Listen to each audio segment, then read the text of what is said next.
সময় সংলাপে স্বাগত জানাচ্ছি আমি তুষার আব্দুল্লাহ। সময় সংলাপ আজ আমার সঙ্গে যোগ দিয়েছেন ডক্টর সাইমা হক বিদিশা। আপনাকে স্বাগত সময় সংলাপে। আলোচনাটা করতে চাই এই জায়গা থেকে যে আমাদের যে এখন তরুণ যারা আছে যে তারা পড়াশোনা করছে, বিভিন্ন কলেজ বিশ্ববিদ্যালয়ে পড়াশোনা করতে পারে, তাদের মধ্যে একটা অংশের কিন্তু আমরা এক ধরনের চোখ দেখছি যে চাকরি তারা করতে চাচ্ছে না, যে নিজেরাই উদ্যোক্তা হবেন এবং নিজেরাই যে ব্যবসা করুক বা যে কোনো কাজের সঙ্গে নিজেরা ওই যে একটা স্লোগান আছে যে চাকরি করবো না, চাকরি দেব, এরকম জায়গা থেকে যে উদ্যোক্তা হতে চাচ্ছে আমাদের তরুণরা, সেই পরিবেশটা আমাদের এখানে কতটা তৈরি হচ্ছে বা তৈরি হয়েছে? একটি বিষয় হচ্ছে কারণ হিসেবে হয়তো একটা হতে পারে যে গতানুগতিক যে চাকরির পদ্ধতি সেগুলোর ব্যাপারে হয়তো তাদের আগ্রহটা কিছু কম। অনেক ক্ষেত্রে মনে হচ্ছে যে খুব একইভাবে তাদের কাজ করার এই ব্যাপারে তারা হয়তো নতুন কিছু করতে চাচ্ছে, সেটা একটি বিষয়। এছাড়া আপনি যদি দেখেন যে কিছু কিন্তু আর্থিক প্রণোদনাও কিন্তু দেওয়া হয় সরকার থেকে, যে উদ্যোক্তা তৈরির জন্য। তো এখন এই জিনিসগুলো আসলে তরুণদেরকে আগ্রহী করছে। এবং একটি বিষয় হচ্ছে আর্থিক আর্থিক প্রণোদনার বিষয়টি। তো সেখানে কিছু কিছু উদ্যোগ তো নেওয়া হয়েছে, তবে আমাদের দেশে যেহেতু তরুণ জনগোষ্ঠীর সংখ্যা, মানে আমাদের জনগোষ্ঠীর সংখ্যাই অনেক বেশি, তরুণ জনগোষ্ঠীর সংখ্যাও খুব বেশি, সুতরাং তাদেরকে আসলে অ্যাকোমোডেট করবার জন্য যতটা সম্পদের দরকার হয়, যতটা সুবিধা দেওয়া হয়, সেটা খুব সহজ নয়। প্রথম এবং কথা, চাকরির বাজারে যতটুকু জায়গা দরকার তাদের সেই সেটা জায়গাটা নাই। সেটা তো জটিল হয়ে যায় ব্যাপারটা। এবং গ্রাম পর্যায়ে যে তরুণরা আছে তাদেরকে আসলে তাদের কাছে অনেক সময় তথ্য পৌঁছানো বা তাদের সাথে যোগাযোগ করা, তাদের মধ্যে অনেক সময় ভীতি থাকতে পারে, যারা মহিলারা তাদের মধ্যে একটা ভীতি থাকতে পারে যে কোথায় যাবে, কি করবে। তো এই ব্যাপারে তাদেরকে আনা মূলধারার অর্থনীতিতে, এই জিনিসটা অনেক সময় আমাদের দেশের মতো দেশগুলোতে একটু জটিল হয়ে যায়। কারণ বাইরের দেশে কিন্তু আমরা দেখতে পাই যে সেখানে জব সেন্টার থাকে, হ্যাঁ, সুতরাং সেখানে যে কিন্তু অনেক তথ্য পাওয়া যায় এবং সেখানে অনেক ধরনের প্রক্রিয়া থাকে, যে প্রক্রিয়ার মাধ্যমে অটোমেটিক্যালি তারা কিন্তু অনেক ধরনের তথ্য জানতে পারে এবং মূলধারা অর্থনীতিতে সংশ্লিষ্ট হতে পারে। যে সমস্যা হয়ে যায় আমাদের মতো দেশগুলোতে, কারণ আমাদের কিন্তু সেই ধরনের প্রাতিষ্ঠানিক ব্যবস্থাটা খুব একটা ভালো না। তো এখন এই জিনিসটাকে আমি ব্যক্তিগতভাবে আমার যেটা মনে হয় যে আমাদের দেশের মতো দেশে যেহেতু আমাদের এত বড় জনগোষ্ঠীকে অ্যাবজর্ভ করার মতো যতটা আর্থিক যে সামর্থ্য এবং প্রাতিষ্ঠানিক সামর্থ্য সেটা যাতে যেহেতু একটু জটিল প্রদান করা, সেহেতু তারা নিজেরা যে উদ্যোক্তা হওয়ার ব্যাপারে যে আগ্রহী হচ্ছে, সেটা আমার মনে হয় একটা ইতিবাচক একটা বিষয়। এবং সেই জায়গা থেকে তো পুঁজির একটা প্রভাব থাকার কথা, সেই পুঁজির প্রবাহটা তো নির্ভর করবে ব্যাংকিং খাত থেকে। ব্যাংকিং খাতের ক্ষেত্রে যদি বলি, ইতিবাচক নেতিবাচক দুটি বিষয় আছে। জি। ইতিবাচক বিষয়টা আমরা যেটা দেখতে পাচ্ছি যে সেটা হচ্ছে যে ক্ষুদ্র ঋণ, বিভিন্ন কর্মসূচি এবং বিভিন্ন ধরনের, এখন কিন্তু বিভিন্ন ব্যাংকে কিন্তু মহিলা উদ্যোক্তাদের জন্য, তরুণ উদ্যোক্তাদের জন্য বিভিন্ন কর্মসূচি কিন্তু দেওয়া হচ্ছে। এবং আমরা কিন্তু দেখতে পাই যে ব্যক্তি খাতে যেসব ব্যাংক রয়েছে তারাও কিন্তু এইসব ব্যাপারে বিভিন্ন ধরনের প্রণোদনা জি। দিচ্ছে, বেশ কিছু উদ্যোক্তা তৈরি হচ্ছে। কিন্তু নেতিবাচক যেটা বিষয় হচ্ছে সেটা হচ্ছে আমাদের আর্থিক কাঠামোটা আমরা কিন্তু দেখতে পাই যে বেশ কয়েক বছর ধরে কিন্তু বিভিন্ন আর্থিক খাতে বিভিন্ন ধরনের কিন্তু কেলেঙ্কারি হচ্ছে, হ্যাঁ। তো এগুলোর ফলে যেটা হচ্ছে যে সম্পূর্ণভাবে আর্থিক খাতে যে প্রশাসনিক কাঠামোটা এবং আর্থিক খাতের যে ব্যবস্থাপনা, সেখানে যে দুর্বলতাগুলো রয়েছে, সেই দুর্বলতাগুলোকে আসলে মোকাবেলা করাটা কিন্তু জরুরি। কারণ সবশেষে কিন্তু দেখা যাবে যে এই পুরো আর্থিক খাতটাকে যদি আমরা শক্তিশালী করতে পারি, তাহলে কিন্তু আমরা দেখবো যে ক্ষুদ্র উদ্যোক্তা আকৃষ্ট হবে। এবং আর্থিক খাত যদি শক্তিশালী হয়, তখন এই যে সুদের হারের পরিবর্তনের মাধ্যমে উদ্যোক্তাদেরকে সহায়তা করা, সেটা কিন্তু অনেক সহজ হবে। সুদের হার কমিয়ে আনা, হ্যাঁ। হ্যাঁ, কারণ আমাদের যেটা সমস্যা হচ্ছে, যেমন ব্যাংকিং খাতে বিভিন্ন অব্যবস্থাপনার কারণে যেটা দেখা যাচ্ছে যে অনেক ক্ষেত্রে দেখা যাচ্ছে যে ব্যাংকগুলো কিন্তু আসলে যেভাবে আমরা ব্যাংকগুলোর থেকে সাহায্য পাওয়ার কথা, সেই সাহায্যটা অনেক সময় ব্যাংকগুলো দিতে পারছে না। এবং ব্যাংকগুলো নিজেরাই অনেক সময় দেখা যাচ্ছে যে, বেশিরভাগ ক্ষেত্রেই দেখা যাচ্ছে যে তারা নিজেদের প্রফিট লসে, লাভ লোকসান নিয়ে তারা নিজেরা এতটা ব্যস্ত যে তখন তাদের ক্ষেত্রে সুদের হার কমানোর মাধ্যমে বিনিয়োগটাকে একটু উৎসাহিত করা, সেটা তাদের জন্য জটিল হয়ে পড়ছে। বড় বড় ঋণের ক্ষেত্রে বড় ধরনের গাফিলতি থেকে যাচ্ছে, বড় ধরনের সমস্যা থেকে যাচ্ছে, সেটার ফলাফল কিন্তু যারা ক্ষুদ্র উদ্যোক্তা তাদের একসময় না একসময় তাদের ক্ষেত্রে কিন্তু এটা বহন করতে হচ্ছে। তো এই ব্যাপারে আসলে আর্থিক খাতের সমস্যার ব্যাপারে আমরা সবাই জানি এবং আমরা বারবার বলে আসি।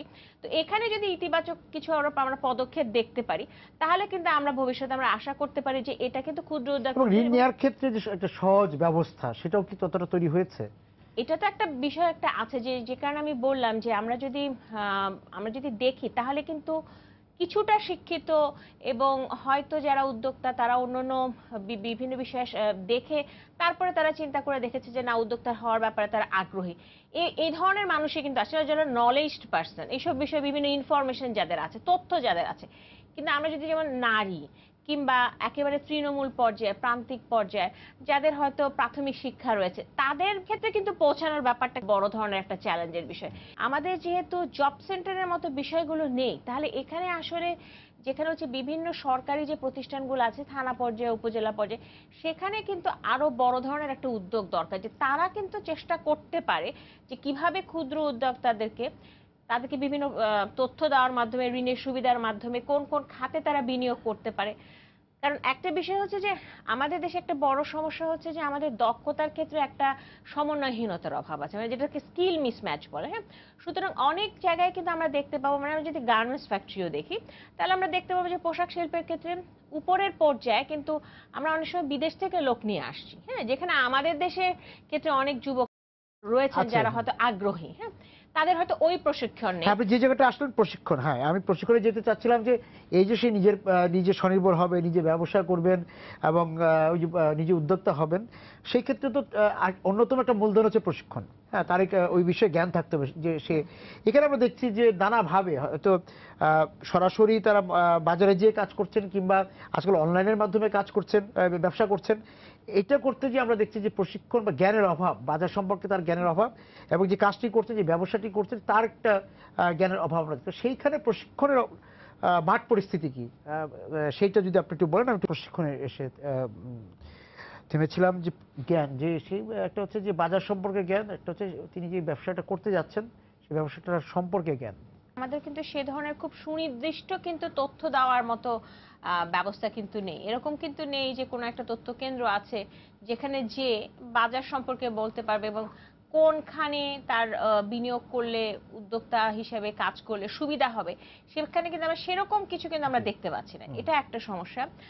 আরেকটি সমস্যা হচ্ছে যেটা একটু আগে বললাম, যে দক্ষতার ক্ষেত্রে যে এক ধরনের একটা সমন্বয়হীনতার অভাব। তো সমন্বয়হীনতার অভাবের কারণে আমরা যেটা দেখতে পাচ্ছি যে বাজারে হয়তো এমন ধরনের কিছু কাজ রয়েছে যেগুলোর কিন্তু বেশ ভালো ধরনের একটা চাহিদা রয়েছে, কিন্তু যে ব্যক্তি উদ্যোক্তা সে হয়তো ব্যাপারটা জানে না। সরকারের তরফ থেকে বা কেন্দ্রীয় ব্যাংকের তরফ থেকে সেই ধরনের বিষয়টা সম্পর্কে তেমন হয়তো গবেষণা করা হয়নি যে সেখানে ঋণ দিলে সুবিধা হবে সেভাবে। যেমন আমরা পোশাক শিল্পে যে ধরনের ঋণের ক্ষেত্রে, পোশাক শিল্পে উদ্যোক্তাদের কথা বলছি, তাদের ক্ষেত্রে যে ধরনের সুবিধা দেওয়া হয়, অন্যান্য ক্ষেত্রে তো সেরকম সুবিধা পাওয়া যায় না। সেরকম ক্ষেত্রে ছোট ছোট বিষয়ের ক্ষেত্রে তারা বিষয়টা জানেই না। আরেকটা কথা হচ্ছে ইন্ডাস্ট্রির সাথে, ব্যবসা প্রতিষ্ঠানের, শিল্প প্রতিষ্ঠানের সাথে যে যোগাযোগটা, বাজারে যোগাযোগ, তরুণদের, উদ্যোক্তাদের সেই যোগাযোগটা কিন্তু নাই। তার ফলে দেখা যাচ্ছে যে আমাদের কিন্তু দেখা যাচ্ছে যে অনেক উদ্যোক্তারাই বলছেন যে তারা হয়তো চাকরি পাচ্ছেন না, বা চাকরি বলতে আমি যেটা বোঝাতে চাচ্ছি যে তারা উদ্যোক্তা হচ্ছেন, তার কারণ হচ্ছে তারা মূলধারার অর্থনীতির হয়তো ওয়েজ এমপ্লয়মেন্ট হয়তো সুবিধা পাচ্ছেন না, সেজন্য তারা অনেক সময় হয়তো দেখা যাচ্ছে ওখানে কিছু করতে পারছেন না দেখে উদ্যোক্তা হচ্ছেন। কিন্তু উদ্যোক্তা হয়েও অনেক সময় দেখা যাচ্ছে যে তিনি যে উদ্যোক্তা হওয়ার জন্য যে জায়গাটা উনি নিলেন, সেটা হয়তো খুব একটা তার চাইতেও হয়তো আরো অনেক ধরনের ইন্টারেস্টিং কিছু জায়গা ছিল যেটা উনি জানেন না। এবং সেখানে হয়তো দেখা যাচ্ছে আর্থিক প্রণোদনার সেরকম সুযোগ নেই দেখে বাধ্য হয়ে ওনাকে এই ধরনের অবস্থায় আসতে হলো।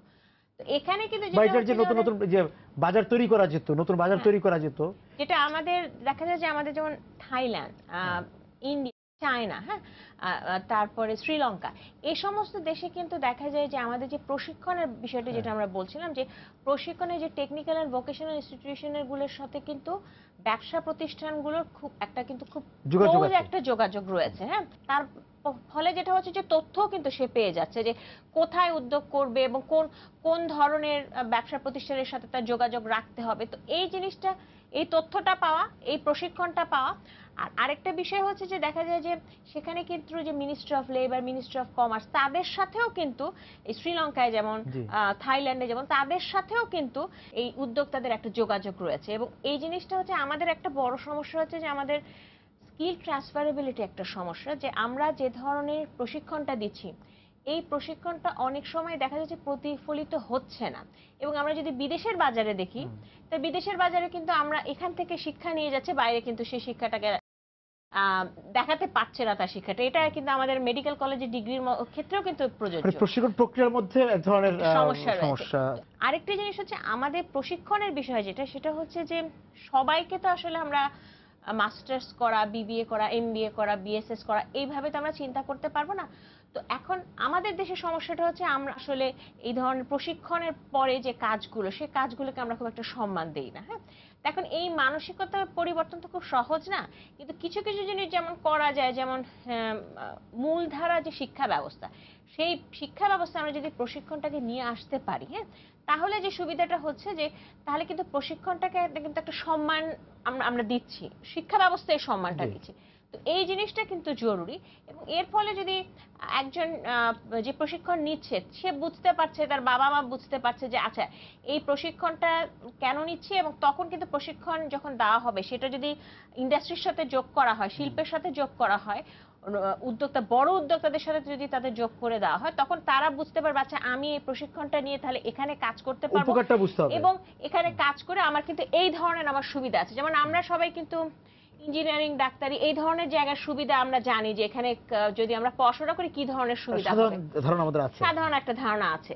কিন্তু যেটা সমস্যা হচ্ছে যে প্রশিক্ষণ করার পরে যে ছোট ছোট উদ্যোক্তা বা ছোট ছোট বিভিন্ন ধরনের অটোমোবাইল innovative, মানে প্রশিক্ষণ নেওয়ার পর আপনি কি করবেন? হ্যাঁ, সেটা তো প্লাম্বিং এর মতো বিষয়টা, যেটা plumbing এর হচ্ছে মতো বিষয়। বিদেশে যেটা হচ্ছে আপনি যদি আর্থিক ক্ষেত্রে চিন্তা করেন সেটা কিন্তু বড় ধরনের কিন্তু একটা আর্থিক সুবিধা দেয়, কিন্তু আমাদের সামাজিক কাঠামোই কিন্তু সেরকম না, সেটাকে উৎসাহিত করে না। উৎসাহিত করে না। তো এই এই জিনিসের সামাজিক কাঠামো তো খুব সহজে পরিবর্তন করা যাবে না, কিন্তু মূলধারা যদি শিক্ষা ব্যবস্থায় আনা যায়, যদি দেখা যায় যে বিভিন্ন জব ফেয়ার বা বিভিন্ন ধরনের কর্মকাণ্ড করা যায়, যে কারিকুলামটার ক্ষেত্রে যদি ইন্ডাস্ট্রি, যদি উদ্যোক্তা দেখে, ছোট উদ্যোক্তা বা কলেজের ছেলেমেয়েরা যদি দেখে যে হ্যাঁ তাদেরকে বিভিন্ন বড় উদ্যোক্তারা, বড় ব্যবসা প্রতিষ্ঠান, তারা তাদেরকে এই ধরনের কাজে তাদের অনেক সুবিধা আছে, সুযোগ রয়েছে, আর্থিক ক্ষেত্রে সুবিধা আছে, সামাজিকভাবে সম্মানজনক একটা অবস্থা, তখন কিন্তু তারা আগ্রহী হবে। তো এই বিষয়টার ক্ষেত্রে আসলে আরো অনেক বেশি কাজ করা দরকার আর কি। আসলে সামাজিক যে মনোভাবটা, এই মনোভাবটা পরিবর্তন করার জন্য পুরো ব্যবস্থাপনার ক্ষেত্রে কিন্তু কিছু পরিবর্তন আনা দরকার। এবং আরেকটি বিষয়ে যেতে চাই যে আমি একটু নারী উদ্যোক্তাদের এখানে আসছি, যেমন এটা নিয়ে অনেক কাজ হচ্ছে, অনেক রকম প্রণোদনার কথা কেন্দ্রীয় ব্যাংক বলেছে, কেন্দ্রীয় ব্যাংক থেকে অন্যান্য যে তফসিলি বা বাণিজ্যিক ব্যাংকগুলো আছে তাদেরকে বলা হয়েছে, কিন্তু তারপরেও আমরা দেখতে পাই এটা নিয়ে এর মধ্যে অনেক আলোচনা হচ্ছে, কিন্তু সেই ক্ষেত্রে যে আমরা মাঠ পর্যায়ে, তৃণমূল পর্যায়ে দেখছি যে সেখানে যে নারী উদ্যোক্তারা আছেন তাদের যতটা উপকারভোগী বা মানে সুফল পাওয়ার কথা, ফলাফল আসার কথা, সেটা আমরা দেখতে পাচ্ছি না। এইটার কারণটা কি, যে বা এই যে তফসিলি ব্যাংক বা বাণিজ্যিক ব্যাংকগুলো যারা আছে তারা কি এই এই এই যে একটি দায়িত্ব, এই দায়িত্বটা ঠিক পালন করতে চাচ্ছে না? এটা কি তাদের অন্যান্য যে ব্যাংকের যে অন্যান্য কার্যক্রম আছে তাতে কোনো রকম বাধা দেয় কিনা, যে কারণে তারা এই বিষয়ে উৎসাহ দেখায় না? এরকমই অভিযোগ আমরা বাড়তে পাই, বা এটা নিয়ে আপনার সাথে অনেকবার আলোচনাও হয়েছিল। সেটার যদি একটা পরিস্থিতি আপনি জানান। ক্ষেত্রে যে এসএমই ফাউন্ডেশন বা এসএমই নানা রকম প্রণোদনার বিষয় ছিল, কিন্তু আপনার কাছে কি মনে হয় যে আসলে মাঠের পরিস্থিতি কি? একটা বাণিজ্যিক ব্যাংক কিন্তু তার লাভ লোকসানের ব্যাপারটা চিন্তা করবে। হ্যাঁ, প্রথম বিষয়টি হচ্ছে যে একটি বড় প্রকল্পে তার যে লাভটা হচ্ছে, সেই সেই ধরনের তুলনামূলকভাবে সেই ধরনের লাভ কিন্তু সে ক্ষুদ্র উদ্যোক্তা বা নারী উদ্যোক্তাদের ক্ষেত্রে পাচ্ছে না। সুতরাং এ ব্যাপারে তাদের আগ্রহ একটু কম হতে পারে, হ্যাঁ, আন্তরিকতা কম থাকতে পারে। আন্তরিকতা কম থাকতে পারে। যদিও এই বিষয়টাতে দেখা যাচ্ছে এটা কিন্তু আসলে প্রাতিষ্ঠানিকভাবে, সরকারিভাবে, কেন্দ্রীয় ব্যাংকের মাধ্যমে বিভিন্নভাবে কিন্তু চেষ্টা করা হচ্ছে হ্যাঁ, সরকারের দিক থেকে উদ্যোগ আছে, হ্যাঁ, উদ্যোগ উদ্যোগ উদ্যোগ যাতে বেশি হয় সেটা চেষ্টা করা হচ্ছে, এবং সে কারণে কিন্তু আমরা বিভিন্ন ধরনের কর্মসূচিগুলো দেখতে পাই। হ্যাঁ, কিন্তু আমরা যদি আরেকটু দেখি, সেটা হচ্ছে যে নারী উদ্যোক্তাদের একটা সমস্যা হচ্ছে যে অনেক সময় আমরা দেখি কিন্তু বাজেটে একটা থোক বরাদ্দ থাকে, বিভিন্ন ধরনের প্রণোদনা কিন্তু আমরা দেখতে পাচ্ছি। একটা বিষয় হচ্ছে যে অনেক সময় দেখা যায় এই সুবিধাটা কারা পাচ্ছে। হ্যাঁ, এখন সুবিধাটা যদি পায় হচ্ছে যে যারা সুবিধা মানে যারা সুবিধাভোগী বর্তমানে, তাহলে আসলে আমরা যে যে উদ্দেশ্যটা সেই উদ্দেশ্যটা কিন্তু সফল হচ্ছে না। হ্যাঁ, তো বড় উদ্যোক্তা যারা, বড় মহিলা উদ্যোক্তা যারা রয়েছেন, তারা মোটামুটি ভাবে একটা ভালো সুবিধাজনক অবস্থানে রয়েছে, তারা অনেক সময় এই সুবিধাটা নিচ্ছে। তো এটার ফলে কিন্তু যে তৃণমূলে যাদের জন্য আমরা চিন্তা করছি, তাদের ক্ষেত্রে কিন্তু এই সুবিধাটা আমরা দিতে পারছি না, প্রথম কথা। দ্বিতীয় বিষয়টি হচ্ছে যে তৃণমূলে আপনি যদি বাংলাদেশের একটা গ্রামের নারীরা কিন্তু অনেক ক্ষেত্রে দেখা যায় যে সামাজিক কিছু বিষয় রয়েছে, যে কারণে হয়তো ব্যবসা করা গ্রামে একজন মহিলার কাছে অনেক ক্ষেত্রে, অনেক গ্রামে কিন্তু এই জিনিসটাকে সহজভাবে নেবে না। সুতরাং এটাও কিন্তু তাদেরকে কিছুটা সামাজিকভাবে তাদেরকে কিন্তু একটু পিছিয়ে দেওয়ার ক্ষেত্রে একটা বিষয়। এবং আরেকটা ক্ষেত্রে দেখা যায় যে তারা যে ঋণের সুবিধাগুলো, তারা জানেই না ঋণ কোথায় নিতে হবে। হ্যাঁ, যে বিষয়টা আমরা বারবার বলছি যে আমাদের সেটা তথ্যের যে সরবরাহটা, সে তথ্যের সরবরাহের ক্ষেত্রে একটা সমস্যা রয়েছে, যে যেহেতু আমাদের জব সেন্টার নেই, আমাদের যেহেতু তথ্য দেওয়ার মতো সেই ধরনের কোনো প্রতিষ্ঠান নেই, সেই কারণে একটা গ্রামের একজন উদ্যোক্তা, মহিলা উদ্যোক্তা, তিনি সামাজিক প্রতিবন্ধকতা কাটিয়েও উনি হয়তো চিন্তা করছেন, কিন্তু জানেন না কোথা থেকে ঋণ নিতে হবে, কোথায় বিনিয়োগ করতে হবে। অনেক ক্ষেত্রে তাকে হয়তো দেখা যাবে যে জেলা শহরে যেতে হবে, ঢাকা শহরে আসতে হবে, সেটা অনেক সময় তার পক্ষে সেক্ষেত্রে সম্ভব যে হয় না। ইউনিয়ন পরিষদ বা উপজেলা পরিষদের যে মানে একদম তৃণমূলের যে স্থানীয় সরকার প্রতিনিধি যারা আছেন, সেটা তো সংরক্ষিত আসলে মহিলা সদস্যরা আছেন বা সরাসরি মহিলা সদস্যরা আছেন, তাদেরকে কাজে লাগানো যায় কিনা? তাদেরকে হয়তো যে আমাদের যে ধরো বিভিন্ন ধরনের যে অফিস রয়েছে, যেটা কেন্দ্রীয়, যেটা সরকারের অফিস রয়েছে, সেখানে যদি একটা সেল করা হয়, যে এই সেলের মধ্যে ওই, এবং অঞ্চল ভিত্তিক তো বিভিন্ন ধরনের বিনিয়োগের ক্ষেত্রে, উদ্যোক্তার ক্ষেত্রে বিভিন্ন কিন্তু পার্থক্য আমরা দেখতে পাই। যে যে অঞ্চলে, যে হাওর অঞ্চল, সেখানে হয়তো মাছ চাষের ক্ষেত্রে এটা অনেক লাভজনক, কিন্তু হয়তো অন্য ধরনের বিষয়ের ক্ষেত্রে হয়তো লাভজনক নাও হতে পারে। তো সে সমস্ত ক্ষেত্রে অঞ্চল ভিত্তিক। অঞ্চল ভিত্তিক, তো অঞ্চল ভিত্তিক বিষয়টা কিন্তু আমার কাছে মনে হয় আমাদের দেশের জন্য খুব গুরুত্বপূর্ণ, কারণ আমাদের সবকিছু এত বেশিও কেন্দ্রীয়ভাবে নিয়ন্ত্রিত। বিকেন্দ্রীকরণ হচ্ছে আসলে, বিকেন্দ্রীকরণ হচ্ছে শ্রমবাজারের বিভিন্ন নীতিমালার ক্ষেত্রে যেমন দরকার, সেরকম বিনিয়োগের ক্ষেত্রেও দরকার।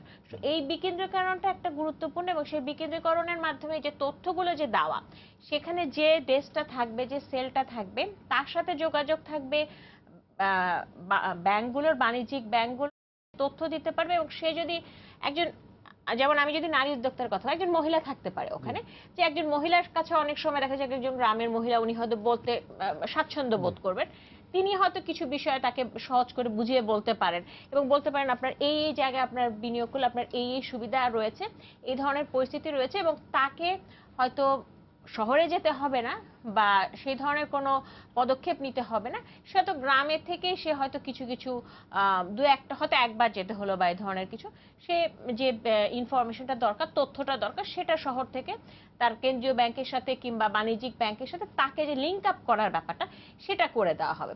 তো এই জিনিসগুলো আসলে এই বিভিন্ন জেলায়, বিভিন্ন উপজেলায় কিন্তু এই জিনিসগুলো আরো বাড়ানো দরকার। কিছু কিছু সুবিধা থাকলেও সেগুলো হচ্ছে খুব বিক্ষিপ্ত ভাবে সুবিধাগুলো আছে। কারণ এটা এটা একটা গুরুত্বপূর্ণ বিষয়, কারণ আমাদের দেশে কিন্তু আমরা যদি দেখি যে অন্যান্য অনেক দেশের চেয়েও কিন্তু আমাদের মহিলাদের কিন্তু শ্রমবাজারে অংশগ্রহণ বেড়েছে। এবং এই জায়গাতে কৃষিতে তো নারী উদ্যোক্তার বাড়ছে, কৃষির ক্ষেত্রেও। আমরা যেটা বলি যে মানে ফেমিনাইজেশন অফ এগ্রিকালচার, আসলে হ্যাঁ, একটি বিষয় হচ্ছে যে অভিবাসন করে অনেকে বাইরে চলে যাচ্ছে, পুরুষরা বাইরে চলে যাচ্ছে, আহ, ঢাকা শহরে চলে আসে, তখন কিন্তু কৃষিতে তার যে জমি রয়েছে, সেখানে কিন্তু বেশ কিছু কাজকর্ম, তার হয়তো একটা জমি রয়েছে, তো সেখানে কিন্তু কাজকর্মটা চালিয়ে যাওয়া দরকার। তখন দেখা যায় যে বাড়ির যে মহিলা, তিনি হয়তো ওই কাজের একটা দায়িত্ব নিয়ে নিয়েছেন। সেখানে একটা বিষয় অনেক সময় থাকে, যে অনেক সময় তারা পারিবারিক শ্রমিক হিসেবে কাজ করেন, যেখানে তারা কোনো বেতন বা সুবিধাটা সরাসরি পান না। তো সেটা আমাদের দেশের ক্ষেত্রে সেটা কিন্তু একটা বড় একটা সংখ্যা, এবং বাংলাদেশের শ্রমবাজারে যেসব মহিলা আছে তার 40% উপরে কিন্তু এই ধরনের পারিবারিক শ্রমিক। হ্যাঁ, সুতরাং এক্ষেত্রে কিন্তু এটা কিন্তু তাদের অর্থনৈতিক স্বনির্ভরতার ক্ষেত্রে সাহায্য করছে না। কিন্তু আবার অনেকে আছেন যে যেটা হচ্ছে যে যেহেতু পুরুষটি চলে গেছেন, সুতরাং নারী তিনি কিন্তু এখন চেষ্টা করছেন যে আচ্ছা এই জমিটাতে আমার কিন্তু এই জমিটার থেকে আমাদের যে কার্যক্রম ছিল, সেই কার্যক্রমটা উনি কিন্তু কন্টিনিউ করার চেষ্টা করবেন। তখন কিন্তু এক ধরনের আমরা পরিবর্তনটা দেখতে পাই। এখন এই ক্ষেত্রে আরেকটা জিনিস হচ্ছে, তো এই জিনিসটা একটা খুবই ইতিবাচক একটা বিষয়, কিন্তু একটা বড় বিষয় হচ্ছে যে আমাদের দেশের মতো দেশগুলোতে, বা আমাদের দেশে অন্যান্য দেশের সাথে যেটা বিষয়, সেটা হচ্ছে যে আমাদের যে নারী যে সম্পদের উপরে বা সম্পত্তির উপরে তাদের যে অধিকার, সেই অধিকারটা কিন্তু খুব খুব স্ট্রং না, খুব দৃঢ় না। তার ফলে যেটা হচ্ছে যে তাদের যেহেতু জমির উপরে অধিকারের ক্ষেত্রে তাদের সেরকম অধিকার নেই, সেটা তাদের একটা বড় আমি সমস্যা। নারীর তো মূলধন সংকট আছে একটা, তার যে আমাদের সামাজিক যে ব্যবস্থা পদ্ধতি, সেই সূত্র ধরেই যে জমির ক্ষেত্রে তাদের যে সম্পত্তির যে আইন, হ্যাঁ, সেটার ফলে দেখা যাচ্ছে যে তারা কিন্তু, আমরা শহর অঞ্চলেও যেখানে দেখতে পাই যে অনেক ক্ষেত্রে মেয়েরা হয়তো বঞ্চিত হচ্ছে, অনেক ক্ষেত্রে তারা হয়তো বিভিন্ন ধরনের আইনি সমস্যা বা তাদের ভাইদের সাথে বিরোধে যেতে চাচ্ছে না, সেখানে গ্রামে তো ব্যাপারটা আরো প্রকট। হ্যাঁ। সে কারণে দেখা যাচ্ছে সম্পত্তির উপর মেয়েদের অধিকার, এটা এই বিষয়টা একটা খুবই একটা বড় ধরনের সমস্যা। এবং হ্যাঁ। যেহেতু তাদের সম্পত্তির উপর অধিকারটা তাদের নেই, বা খুব একটা দেখা যাচ্ছে যে অনেক ক্ষেত্রে দেখা যায় যে তারাও, যেটা আমি বললাম যে বিরোধের কারণে তারা বিরোধে যেতে চাচ্ছে না, সে কারণে তারা নিজে থেকেই হয়তো পিছিয়ে আসে। তো তার ফলে দেখা যাচ্ছে যে সেই সম্পত্তিটাকে ব্যবহার করে সে যে কোলাটেরাল হিসেবে সে যে ঋণ নেবে, বড় ধরনের ঋণ নেবে, হয়তো খুব ছোটখাটো ব্যবসা সে হয়তো শুরু করতে পারে, কিন্তু একটু বড় মাপে যদি কিছু করার চেষ্টা করে তখনই কিন্তু এই সম্পত্তি সমস্যাটা তাদের আসছে। তো একটা সমস্যা হচ্ছে এই ধরনের কিছু অবকাঠামোগত সমস্যা, সামাজিক সমস্যা, এবং তৃতীয় সমস্যাটা যেমন সবচেয়ে গুরুত্বপূর্ণ সমস্যাটা হচ্ছে যে পুঁজির যে সমস্যাটা, এবং তাদের সম্পত্তির উপর যে তাদের অধিকার, সেখানে যে সমস্যাটা রয়েছে, এই সমস্যাটা আসলে এক্ষেত্রে আসলে একটু চিন্তা করার দরকার আছে যে এক্ষেত্রে কি ধরনের কোলাটেরাল ব্যবহার করে হয়তো নারীকে অন্য ধরনের কোনো কোলাটেরালের ব্যবস্থার মাধ্যমে বা স্বামীর কোলাটেরাল কিংবা বাবার এইভাবে কোনোভাবে কিছু করা যেতে পারে কিনা। কারণ তা না হলে দেখা যাচ্ছে যে মহিলাদের কিন্তু আমরা একটা পর্যায়ের উপরে কিন্তু তাদেরকে আসলে নিতে পারবো না, তারা দেখা যাচ্ছে খুব ছোটখাটো কিছু ব্যবসার মধ্যেই হয়তো তারা সীমাবদ্ধ থেকে যাবে আর কি। এবং সেই জায়গা থেকে দেখা যাচ্ছে যে এই যে পরিবারের থেকে পুঁজির যে যে যোগানটা বা সহযোগিতা পাওয়া যাচ্ছে না, সে ব্যবহার করতে পারছে না, দেখাতে পারছে না, সেই কারণে কিন্তু অনেক সময় আমরা দেখছি যে ব্যাংকেও যে সে সুবিধা করতে পারছে না, ব্যাংক তখন তার উপর ভরসা করতে পারছে না যে এই এই যে সে যে ঋণটা নিচ্ছে সেটা কিভাবে ফেরত দেবে। আমরা যদি ক্ষুদ্র ঋণগুলোর দিকে তাকাই তাহলে কিন্তু আমরা দেখবো যে নারীরা কিন্তু ক্ষুদ্র ঋণকে ক্ষুদ্র ঋণের ব্যবহার, সৎ ব্যবহারের ক্ষেত্রে তাদের কিন্তু রেকর্ড কিন্তু খুব সবচেয়ে ভালো। ভালো, হ্যাঁ। কিন্তু তারপরও অনেক সময় সেক্ষেত্রেও কিন্তু আমরা দেখতে পাই যে অনেক ক্ষেত্রেই দেখা যায় যে ঋণটা নারীর নামে নেওয়া হচ্ছে, কিন্তু ব্যবহারটা করছে হয়তো পুরুষ করছে, এবং করার পরে দেখা যাচ্ছে যে সেখান থেকে নারী যে সুবিধাটা পাওয়ার কথা সেই সেটা সে সুবিধাটা পাচ্ছে কিন্তু না, সে হ্যাঁ। পাচ্ছে না, কিন্তু ঋণের বোঝাটা কিন্তু আবার তাকে নারীকে নিতে বহন হচ্ছে, করতে হ্যাঁ। হচ্ছে। তো এই যে এই সমস্যাগুলো আছে, এই সমস্যাগুলোর ক্ষেত্রে যেটা মানে যেটা একটু আপনি যেটা বললেন যে আসলে পুরো আমলাতান্ত্রিক জটিলতা বা জিনিসগুলো যতটা সহজ করা যাবে, হ্যাঁ। যতটা তাদের ক্ষেত্রে ঋণ নেওয়ার ক্ষেত্রে যাদেরকে তথ্যের সরবরাহ এবং ঋণের ক্ষেত্রে তারা কিভাবে ঋণটা নিতে পারবে বা তাদেরকে বিভিন্ন ধরনের সুবিধা কি ধরনের দেওয়া যেতে পারে, এটার ক্ষেত্রে হয়তো একটু ইনোভেটিভ চিন্তা করা যেতে পারে। যে তাদের গহনা বা তাদের ক্ষেত্রে অন্য ধরনের কোনো কিছু, তাদের পূর্বের যে রেকর্ড, সেই রেকর্ডে যদি দেখা যায় যে পূর্বে তারা যে ধরনের কাজ করেছিল, সেখানে তারা যে যদি একটা জমি থাকে বা যদি একটা হাঁস মুরগি ছোট খামার থাকে, সেখানে তারা যে ধরনের কাজ করেছিল সে ধরনের কাজের উপর ভিত্তি করে তাদেরকে কিছু স্বল্প মেয়াদে কিছু ঋণ দেওয়া যায় কিনা, সেই ঋণের পরিমাণটা আস্তে আস্তে হয়তো বাড়ানো যেতে পারে বা এই ধরনের কিছু হয়তো করা যেতে পারে। কিন্তু যেহেতু কারণ বড় ধরনের একটা কোলাটেরাল রাখার ক্ষেত্রে, বড় ধরনের ঋণ নেওয়ার ক্ষেত্রে কিন্তু জমির বিষয়টা খুব গুরুত্বপূর্ণ আমাদের সঙ্গে, স্থাবর সম্পত্তি। সেক্ষেত্রে স্থাবর সম্পত্তির বিষয়ে কিন্তু আমাদের সমস্যাটা থেকে যাচ্ছে। যখন মহিলা ঋণ নিতে যাচ্ছেন তখন তো স্বামীর সম্পদ তো সে দেখাতে পারেন, সেই পদ্ধতি আনা যায়। এটা অবশ্যই গুরুত্বপূর্ণ, কিন্তু এখানে আমাদের সামাজিক কাঠামোতে অনেক সময় যেটা দেখা যায় যে একটা বড় অংশের মহিলারই কিন্তু দেখা যায় অনেক সময় স্বামী স্বামী পরিত্যক্তা কিংবা বিভিন্ন ধরনের কিছু তারাই, সামাজিক হ্যাঁ, হ্যাঁ, সমস্যার মধ্যে তারা আছেন, এবং তখন কিন্তু তাদেরকে তাদের সংসারটাকে চালাতে হবে, এবং তখন তাদের যে বিষয়টা থাকে তাদের কিন্তু নিজেই কিন্তু একটা কিছু করে তাদের ছেলে মেয়েদেরকে ব্যবস্থা করা, কারণ এই বিষয়টা কিন্তু আমাদের গ্রামীণ সমাজে কিন্তু খুব ব্যাপক হারে দেখা মানে যাচ্ছে। এই জায়গাটা খুব গুরুত্বপূর্ণ। আপনি যেটা বললেন যে স্বামী পরিত্যক্তা বা স্বামী নেই, হ্যাঁ, তার সংসারকে চালিয়ে নিতে তাকে ব্যবসা করতে হচ্ছে, তখন তার যে সমস্যাটি, তাকে কে ভরসা করে পুঁজি দিবে, তখন দেখা যাচ্ছে তার সামাজিক বা পারিবারিক অনেকেই তার থেকে একটু দূরে সরে আছে, তখন সে তো একটি, সমস্যাটা, হ্যাঁ। হ্যাঁ, তখনই দেখা যাচ্ছে যে প্রথম কথা হচ্ছে যে বাবা বা ভাইয়ের কাছ থেকে সম্পত্তিটার সুবিধাটা সে আসলে পাচ্ছে না। সেটাকে বঞ্চিত করা হচ্ছে। হ্যাঁ, এবং সামাজিকভাবে দেখা যাচ্ছে যে স্বামী নেই দেখে স্বামীর কাছ থেকেও সে হ্যাঁ। স্বামীর সাথে যৌথভাবে কোনো ঋণ নেওয়ার বিষয় সেটাও সে করতে পারছে না, পারছে না। কিন্তু তাকে কিন্তু সংসারটাকে টিকিয়ে নিতে হবে। হ্যাঁ। তখন আসলে আমি মানে তার যদি আগ্রহও থাকে, তার যদি ইচ্ছাও থাকে, তাহলে কিন্তু আসলে আমরা প্রাতিষ্ঠানিকভাবে তাকে কিন্তু খুব বেশি সুবিধাটা দিতে সেক্ষেত্রে পারছি না। সামাজিক বেষ্টনীর আওতায় এনে তাকে মানে এই যে উদ্যোক্তা হওয়ার ক্ষেত্রে সহযোগিতা করা যায় কিনা, সামাজিক কার্যক্রমের গুলো যেটা আছে, নিরাপত্তা যে কর্মসূচিগুলো আছে, সেগুলো সেই হচ্ছে নিরাপত্তা কর্মসূচিগুলো একটি পর্যায় পর্যন্ত আপনাকে হয়তো মানে বলা যেতে পারে আপনার বেসিক নিডস গুলো ফুলফিল হ্যাঁ, সেটাই। করতে পারে, কিন্তু আপনাকে উদ্যোক্তা হওয়ার জন্য যে ধরনের মূলধনের দরকার, যে সেটা তো ধরনের পুঁজির সেটা তো দরকার, কর্মসূচিতে নেই। সেটা তো হ্যাঁ। করা সম্ভব না আগে। আর সেটা স্থানীয় সরকারের সঙ্গে, কারণ স্থানীয় সরকার কিন্তু ভালো জানেন যে এই মহিলা আসলে ঋণটা ফেরত দিতে পারবে কি পারবে না, বা কি ব্যবসা করছেন, হুম, হুম। সেই ক্ষেত্রে তাদেরকে ব্যবহার করা। এই জিনিসগুলোর ক্ষেত্রে আসলে পুরো বিষয়টাই হচ্ছে যে যেহেতু আমরা দেখতে পাই যে নারীদের আসলে এইসব ক্ষেত্রে রেকর্ডটা ভালো, হ্যাঁ। কারণ তারা অনেক ক্ষেত্রেই দেখা যায় যে তাদের কিন্তু ঋণ নেওয়ার মূল উদ্দেশ্য থাকে ব্যবসা করা, এবং ব্যবসা করার পরে মাধ্যমে পরিবারকে পরিবারকে একটু দেখা। সাহায্য হ্যাঁ। করা। হ্যাঁ। সুতরাং তারা কিন্তু চায় যে তাদের ঋণের প্রবাহ যাতে অব্যাহত থাকে। হ্যাঁ। হ্যাঁ, তো এখন সেই বিষয়টিকে আসলে একটু গুরুত্বের সাথে বিবেচনা করা দরকার, এবং বিশেষ করে যেটা যখন বিভিন্ন বাজেটে থোক বরাদ্দ দেওয়া হয়, তো এই তথ্যের প্রবাহটা বাড়ানো, এবং তাদের ক্ষেত্রে তৃণমূলের নারীদের এবং যাদের বিভিন্ন সমস্যা রয়েছে, যারা আসলে সহজে ঋণ নিতে পারছে না, তাদের কাছে কিভাবে পৌঁছানো যাবে সেই বিষয়টার হ্যাঁ, ক্ষেত্রে যাতে আসলে কাজ টাকা করা অলস ফেলে দরকার। না রেখে এটা ব্যবহার করা যায়। আপনাকে অনেক ধন্যবাদ আজকে আমাদের সঙ্গে যোগ দেওয়ার জন্য। দর্শক যারা ছিলেন আজকে সময় সংলাপের সঙ্গে এই আলোচনায়, আপনাদেরকে ধন্যবাদ জেনে শেষ করছি আজকে সময় সংলাপ। দেখা হবে আগামী দিন। সবাই সুন্দর থাকুন।